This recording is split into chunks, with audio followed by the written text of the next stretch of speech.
considero, hermanos, que la preparación para hablar, la preparación para exponer, es un arte, es una ciencia.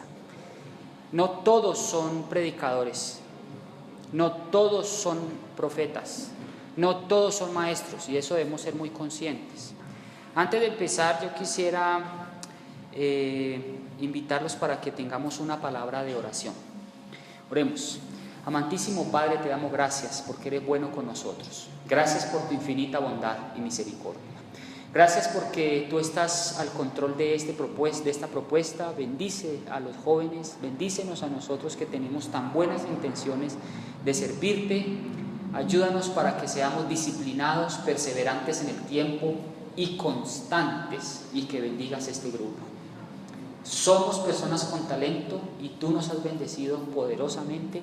Si nos tienes aquí es porque tú nos has escogido, así no lo creamos.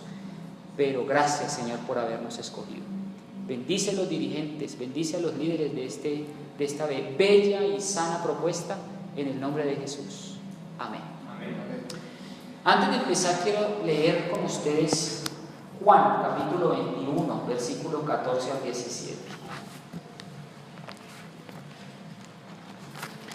Juan 21, 14.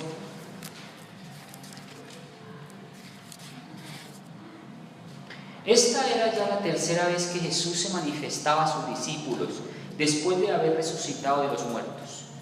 Y cuando hubieron comido, Jesús dijo a Simón Pedro: Simón, hijo de Jonás, ¿me amas más que a estos? Le respondió: sí, Señor, tú sabes que te amo. Él le dijo: apacienta mis corderos. Vuelve a decirle la segunda vez: Simón, hijo de Jonás, ¿me amas? Le responde: sí, Señor, tú sabes que te amo. Y él le dijo: apacienta mis ovejas. Le dijo por tercera vez: Simón, hijo de Jonás, ¿me amas? Pedro, entristecido de que le dijese la tercera vez: ¿me amas?, le dijo: Señor, tú sabes todas las cosas, tú sabes que te amo. Jesús le dijo: apacienta mis ovejas. A Pedro, que había actuado en muchas ocasiones como representante de los 12, se le dio una lección muy especial. La parte que había actuado la noche de la traición de su Señor era tan vergonzosa e inconsistente con sus anteriores afirmaciones de lealtad y devoción, que era necesario que dieran pruebas a todos los discípulos que sinceramente se arrepintió de su pecado antes de que pudieran reanudar su trabajo apostólico. Yo no sé si ustedes se acuerdan del acontecimiento cuando Pedro negó a Jesucristo. Fue un acontecimiento tan vergonzoso para Pedro que cuando Cristo resucitó y lo reunió nuevamente con sus discípulos, Pedro estaba realmente avergonzado por haber negado a su maestro. No solamente estaba avergonzado con su maestro, sino con sus amigos, los apóstoles, a quien había defraudado tanto. Ahora estaba con Jesús nuevamente, con sus discípulos, y Pedro estaba arrepentido, pero los apóstoles eran reacios ante semejante traidor. Los discípulos esperaban que Pedro ya no se le permitiera más ocupar esa posición prominente como apóstol de la obra que había sostenido hasta entonces, y él mismo había perdido su autoconfianza. Estaba destrozado el pobre Pedro. Ver cómo haber traicionado a su maestro y ser testigo de cómo lo habían entregado fue una canallada. Por eso Jesús le dijo: Simón, hijo de Jonás, ¿me amas más que a estos? Refiriéndose a sus hermanos, Pedro había dicho una vez: aunque todos los hombres se sientan ofendidos por causa de ti, sin embargo nunca seré ofendido. Él era impetuoso, sus respuestas eran afanadas. Pedro era una persona que antes de haber tenido esta experiencia, era una persona impetuosa. Seguramente nosotros tenemos la misma situación y no hemos tenido una conversión sincera. Pero ahora, en presencia de los discípulos, se da una nueva estimación, y es la que él responde y dice: Señor, tú sabes que te amo. En esta respuesta de Pedro no hay una vehemente certeza de que su afecto sea mayor que la de sus compañeros. Ni siquiera expresa su propia opinión de su devoción a su Salvador, sino que hace un llamamiento a ese Salvador que puede leer todos los motivos del corazón humano, asimismo juzgar en cuanto a su sinceridad. Y él dice: Señor, tú sabes que te amo.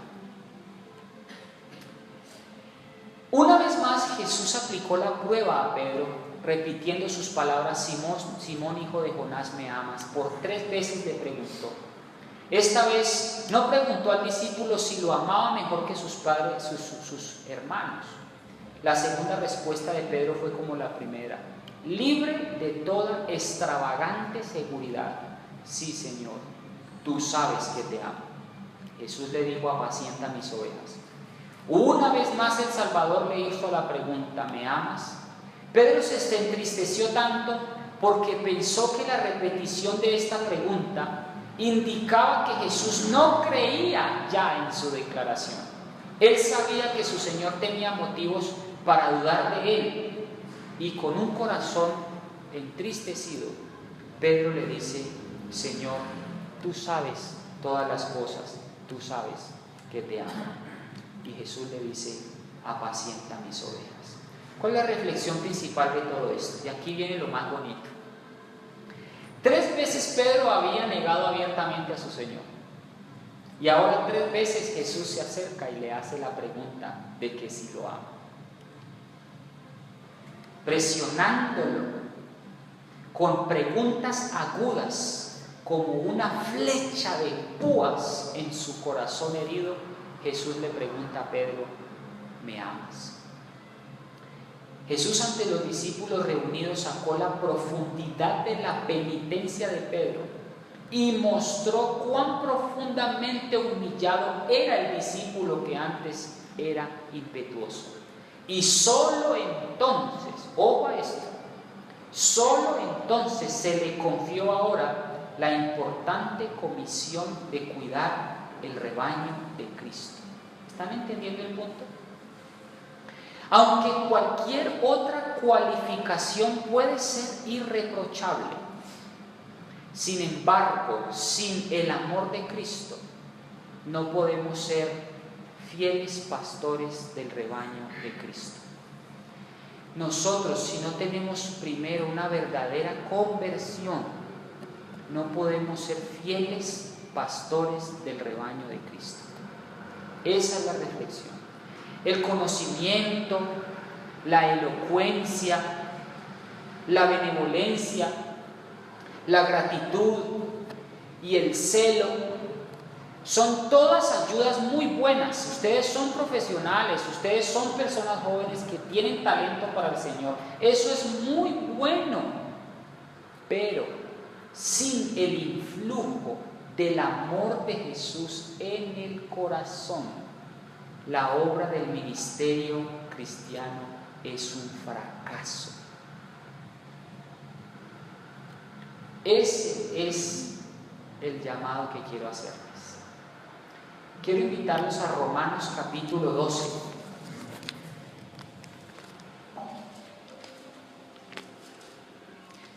Romanos capítulo 12, versículo 6 al 8.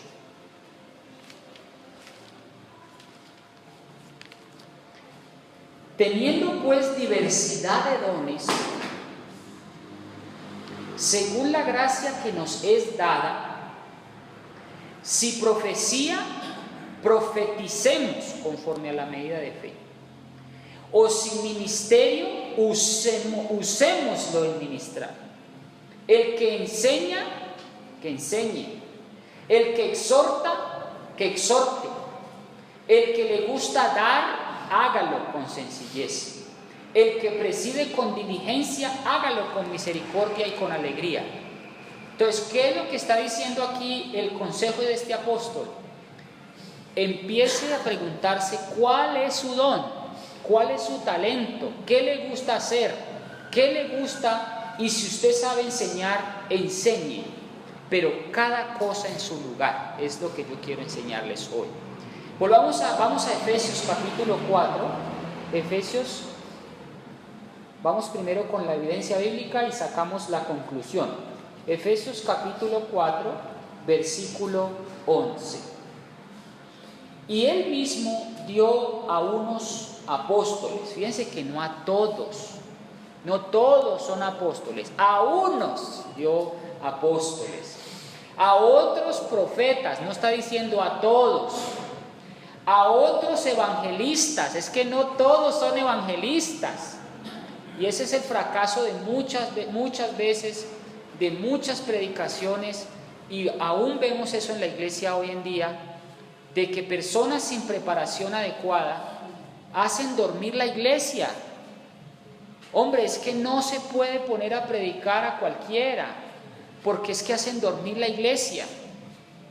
Entonces, si la gente viene un sábado en la iglesia y viene solo por cualquier casualidad y viene solo a escuchar el tema y escucha semejante tema tan aburrido, pues la gente se aburre y se va. Entonces, hermanos, seamos conscientes de que no todos somos evangelistas, no todos son profetas, no todos son profesores, no todos son evangelistas.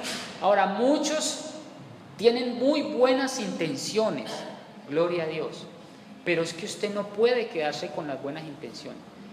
Cada cosa en su lugar, ¿sí? Si usted, por ejemplo, hermano, no es bueno en la predicación, no insista, dedíquese al canto, que es muy bueno.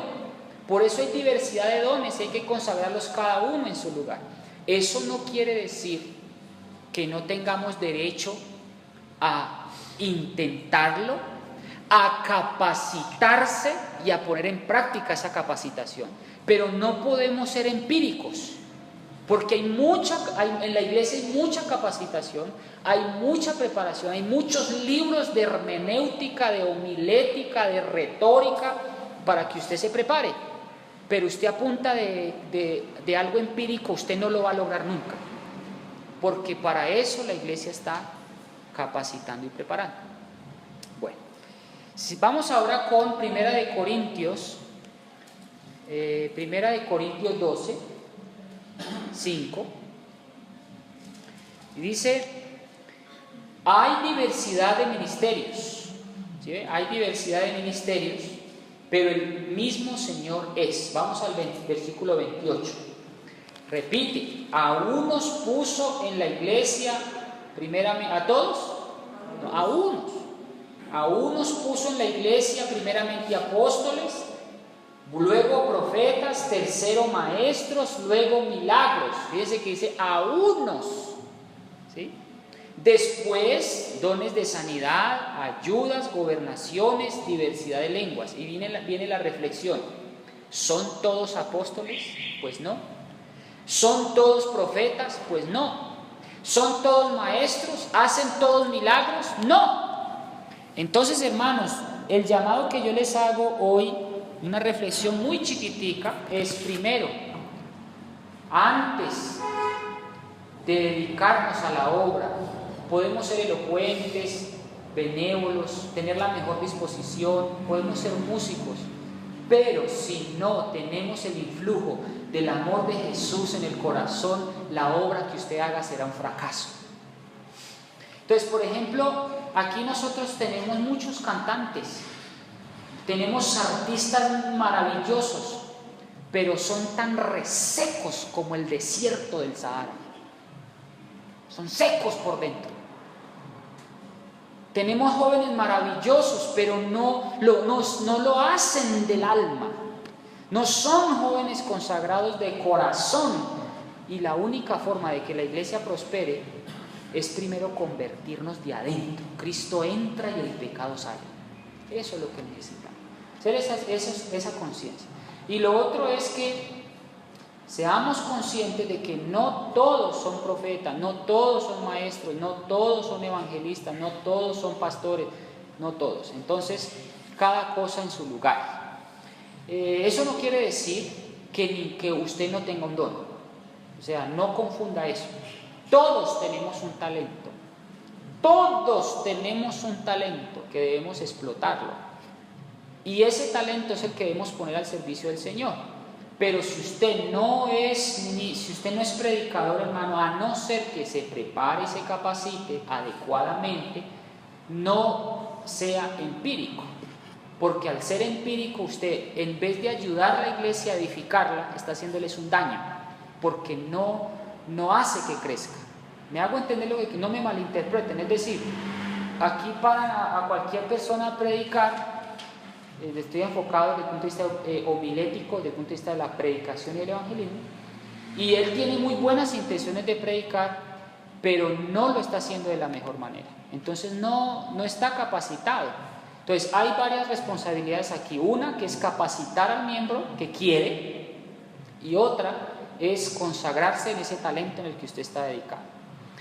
Entonces, hermanos, necesitamos consagrarnos, necesitamos tener en cuenta varios aspectos a la hora de hablar en público, por ejemplo. Yo me pongo a tu entera disposición para ese tipo de capacitaciones. Por ejemplo, necesitamos capacitarnos en lectura precisa, en articulación clara, en una pronunciación correcta. Fíjense todo lo que envuelve la homilética, el arte de hablar en público. Necesitamos tener fluidez, un uso adecuado de las pausas, el énfasis adecuado, un énfasis en las ideas principales. Debemos aprender a modular. Necesitamos efectos y otros sentimientos. Los ademanes y las expresiones faciales son muy importantes. El contacto visual es muy importante a la hora de hablar en público o predicar. La naturalidad también es muy importante. La buena apariencia, el aplomo, buen uso del micrófono, uso de la Biblia para contestar preguntas, animar a emplear la Biblia, introducción eficaz a los textos bíblicos, lecturas de textos bíblicos eficaces, empleo correcto de los textos bíblicos, resaltar el valor práctico, el buen uso del vocabulario. Fíjense todo lo que envuelve una predicación asertiva. Desarrollo lógico de la información. Yo he escuchado muchos predicadores que terminan hablando un popurrí de tema. Un popurrí. Empiezan hablando de un tema y terminan hablando de profecía, le meten salud, terminan hablando de todo y de nada. Y se pegan esas perdidas, más perdidos que piojo en peluca. Terminan hablando de todo y de nada. Entonces, el desarrollo lógico de la información tiene que ser muy importante. El desarrollo investigativo de la predicación debe ser muy importante. Tiene que haber un inicio, tiene que haber un nudo, tiene que haber un desenlace en la predicación, tiene que haber una idea principal, tiene que haber una idea secundaria y tiene que haber una conclusión. Pero yo no puedo quedarme siempre en la idea principal todo el tiempo, tengo que ir dándole un desarrollo lógico y desemboco en una investigación adecuada. Todo tema se requiere de una investigación seria.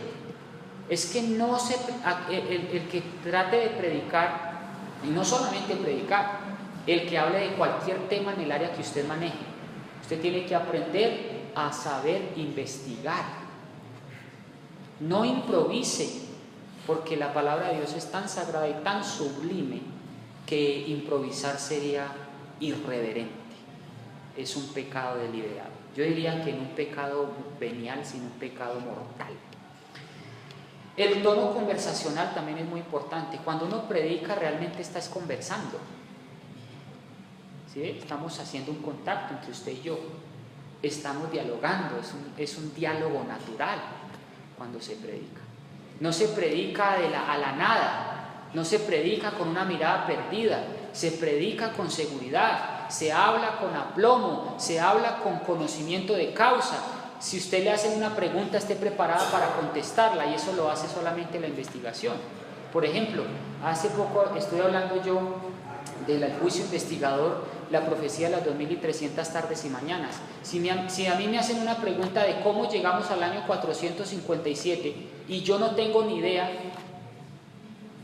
o yo no sé cómo hacer el cálculo para determinar que 42 meses son 1260 años de Apocalipsis, y no tengo ni idea porque es que solo me enfoqué a lo que dice ese tema y ya, no, tengo que buscar evidencia, no quedarme en una sola fuente, tengo que mirar 1, 2, 3 o 4 fuentes, comparar varias Biblias. Mire, hermanos, yo les digo una cosa, Karen es testiga, Para yo tener un tema, yo paso 6 o 7 horas de investigación para tener un tema de 30 minutos. 30 minutos y prepararme tanto, sí. Eso es lo que hay que hacer, eso es lo que se necesita. Una preparación seria, madura y adecuada. Hay que tener en cuenta el interés de los oyentes, el respeto a los demás, expresarse con convicción es muy importante, porque es que si usted habla dudando, yo creo que el juicio comenzó más o menos en 1844, no estoy seguro, pero acéptenlo por fe. ¿Eso qué es? O sea, el uso de muletillas, uno no es consciente, pero uno usa mucho las muletillas. Yo creo que es importante el alargar las vocales, eso no es correcto, el repetir, por ejemplo, el alargar las vocales, yo creo, eso distrae inmediatamente al oyente. Por eso al hablar hay que hablar es con aplomo. Es preferible hacer una pausa, piense y siga hablando. ¿Sí ven? Que yo no estoy cometiendo un error de decir no, es preferible que haga una pausa, piense lo que está diciendo y dígalo con aplomo y seguridad. Ahí está. Hablar con tacto, pero con confianza. Respetar las pausas y los signos de puntuación. A veces uno no sabe tampoco leer. El predicador, cuando va a leer un versículo en la Biblia, no respeta el énfasis de la escritura ni le da las comas correctas. El predicador lee y hace la pausa donde no la debe hacer. Y miren, les voy a dar una vez un predicador, y esto yo lo escuché con mis ojos. Escuché un predicador diciendo, también hay que tener cuidado con las ambigüedades en el mensaje. Y miren lo delicado de esto. El predicador estaba hablando de cuando los discípulos estaban perturbados y preocupados por la resurrección de Jesús, que María Magdalena se quedó, estuvo ahí pendiente. Y sale el predicador diciendo, hermanos, María Magdalena estaba más turbada que nunca. ¿Entendieron? Terrible. ¿Se fijan? Terrible. La iglesia llena. Inmediatamente se cortó la comunicación del mensaje. Ya uno divagó la mente. ¿Cómo va a decir eso? ¿Cómo lo va a decir de esa manera? No puede hacerlo así. Entonces hay que ser precisos en la forma en que se habla. Y a ese tipo de ambigüedades ocurre muchísimo, porque no hay precisión en el mensaje. Muy bien. También hay que tener en cuenta las conclusiones eficaces, la exactitud en las afirmaciones, la precisión en la conclusión, la claridad en la exposición, utilizar la información asignada y adecuada con evidencia. Yo no, por ejemplo, yo les digo de mi experiencia personal. Desde los 12 años yo estoy predicando y desde los 12 años me he formado como predicador, de alguna manera, sea porque estudié, sea porque me preparé o sea de una manera ya con herramientas propias. Por ejemplo, hace poco estudié el tema de 1888 y por qué el mensaje de 1888 fue rechazado. Y dentro del mensaje de 1888 incluye varios aspectos. Uno, la perfección indispensable antes de la venida de Cristo. Y dos, incluye el mensaje de 1888, la naturaleza pecaminosa de Cristo. O sea, Cristo vino con una naturaleza pecaminosa, con tendencias al mal. Un pensamiento que está dividido dentro de la iglesia adventista, porque muchos dicen que Cristo no pudo haber venido con tendencias pecaminosas y otros dicen que Cristo tuvo que haber venido con tendencias pecaminosas al mal para poder darnos ejemplo. Entonces, yo tengo que, si a mí me crea esa duda, yo tengo que empezar a investigar y yo no puedo salir como predicador de un momento a otro, sacar una conclusión así de topa tolondra, porque es que me la dijeron. No, usted tiene que empezar a crear una investigación, crear una evidencia, reunir todas las evidencias, reunir a los mejores pensadores del momento, mirar qué piensa cada uno, reúna la evidencia y cuando reúna las evidencias, expóngalas a la iglesia. Pero no saque conclusiones deliberadamente antes de haberlo estudiado con evidencia bíblica, con evidencia histórica. ¿Sí? ¿Cómo podemos comprobar que Jesús vino en una naturaleza pecaminosa y con tendencia al mal y fue victorioso en el pecado? Demuéstremelo, pero no lo diga así solamente. Demuéstremelo con evidencia. ¿Qué piensa uno? ¿Qué piensa el otro? ¿Qué piensa la historia? ¿Qué piensa la evidencia preterista? ¿La evidencia futurista? ¿La evidencia historicista? Y ahí ya vamos sacando una conclusión, un consenso general. Bueno. Uso eficaz de las preguntas. Debemos aprender a ser perspicaces en el momento de hablar. La perspicacia es muy importante. Acuérdese que Satanás lo primero que hizo con Eva fue hacerle una pregunta. Cuando nosotros aprendemos a hacer, cuando nosotros nos volvemos artistas en formular preguntas, es que la vida no tiene por qué tener respuestas. Si tuviera la vida todas las respuestas sería hasta aburrida. La vida tiene que estar llena de preguntas, no de respuestas. ¿Me hago entender?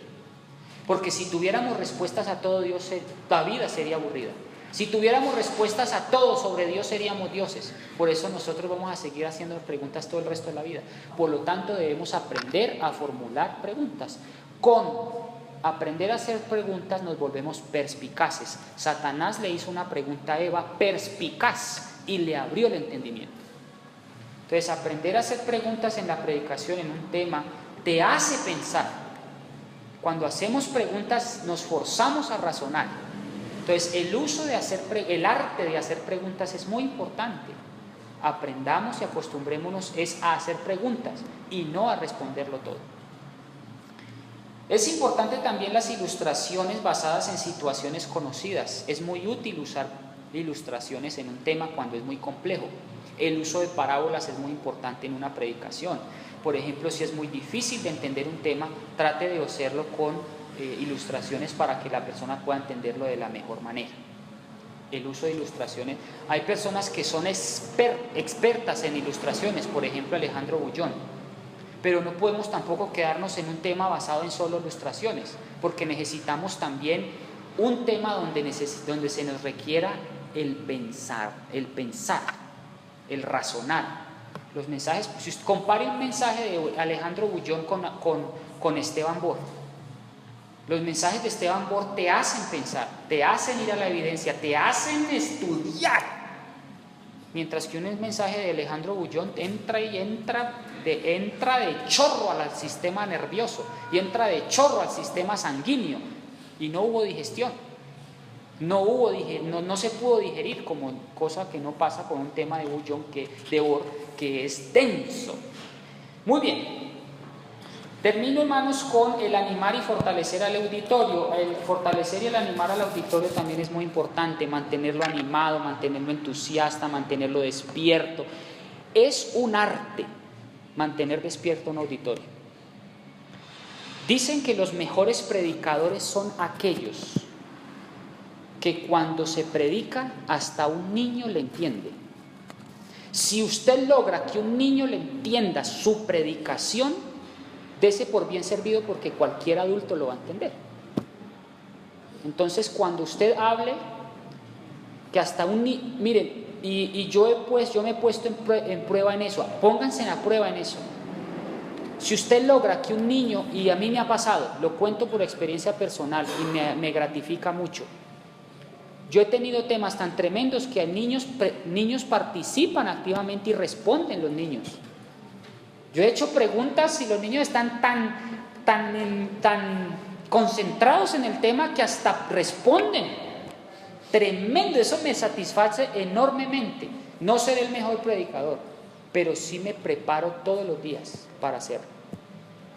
Entonces los animo para que sigamos estudiando y preparándonos y estos mensajes hayan quedado claros en la mente de cada uno. Dios los bendiga. Vamos a colocarnos de pie, vamos a tener una palabra de oración.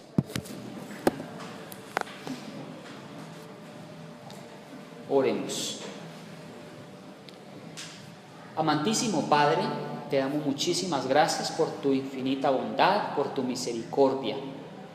Te suplicamos que así como actuaste con Pedro, que primero lo arrinconaste, primero comprobaste de que Pedro realmente estaba convertido, arrepentido, que el arrepentimiento que esta vez tenía era sincero, y cuando le hiciste esas preguntas delante de los discípulos que si lo amaba, él definitivamente en la tercera pregunta se doblegó y dijo: Señor, tú sabes todas las cosas, tú sabes que te amo. En ese momento Pedro ya estaba completamente arrepentido sinceramente, y solo entonces es ahí cuando tú le encomiendas la misión de apacentar las ovejas.